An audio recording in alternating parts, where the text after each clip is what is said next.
Formations like these require long hours of intensive drilling and careful judgment. When the troop goes around the corner, the riders on the outside of the turn have to adjust their speed to keep even with the riders on the inside. The man on the outside has to ride a lot farther and a lot faster in order to keep up with the parade. The outside wheels must spin faster than the wheels on the inside because they have a greater distance to travel in the same length of time. When a wagon turns a corner, the wheels can travel at different speeds because each one can turn freely on the axles. And in the early automobiles, the rear wheels turned separately and only one wheel was connected to the engine. But when only one wheel was driven by the engine, it had to do all the work, and it couldn't get a good enough grip on the road to do its job properly. So the one-wheel drive was soon out of date. But if two wheels are locked on an axle so that they are not free to turn separately, one or the other has to slide. So engineers had to find a way to connect both rear wheels to the engine without sliding and slipping on turns. The device which makes this possible is a part of the rear axle. It is called the differential because it can drive the rear wheels at different speeds. The differential looks complicated, but once we understand its principle, it is amazingly simple.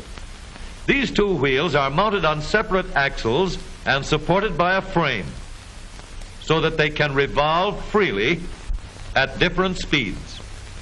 Let's fasten a spoke on the inner end of each axle so that by turning the spokes, we can turn each wheel separately.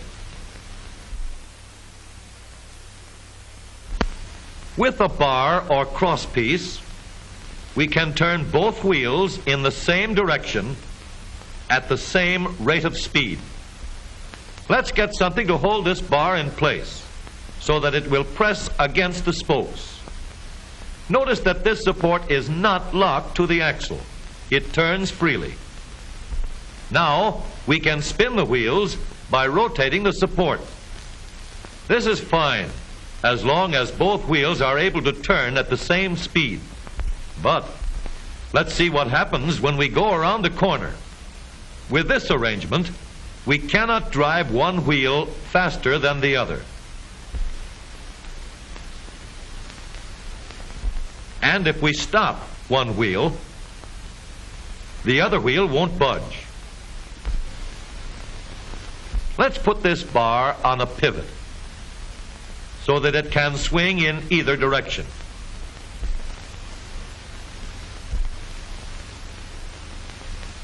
Now, the bar can still turn both wheels at the same speed. And because it pivots, it lets one wheel turn even when the other is stopped.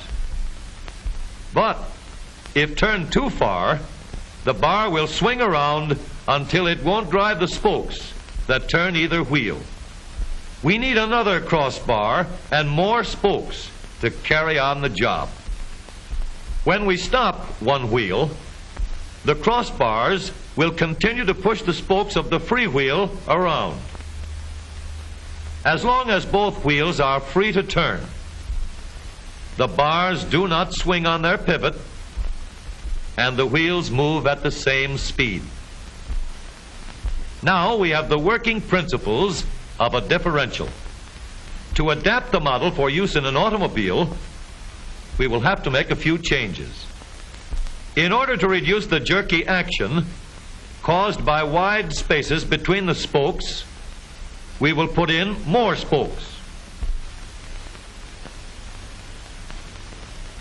Further filling in the spaces between the spokes gives steadier, more continuous action, and changing the shape gives firm, constant contact. Now we can make the gears thicker and stronger, and we have differential gears. The edges are cut so that they will fit together more smoothly and silently. And another gear is added to share the work of driving the axles. The principle is the same. In order to turn the support and drive the wheels, we can fasten a large gear here, connected by a smaller gear to a source of power.